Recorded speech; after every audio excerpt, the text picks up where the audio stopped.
He had Mohammed, former military commander and chief of staff, ethnic Somali. Mohammed Yusuf Haji, former minister of defense, ethnic Somali.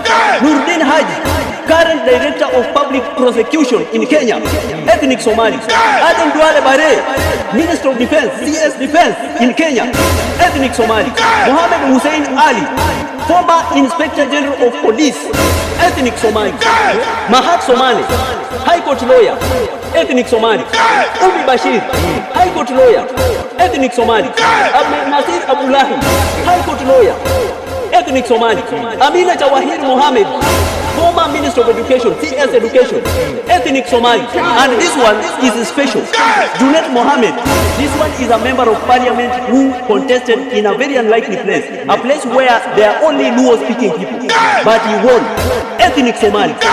Kenya and Somalia has this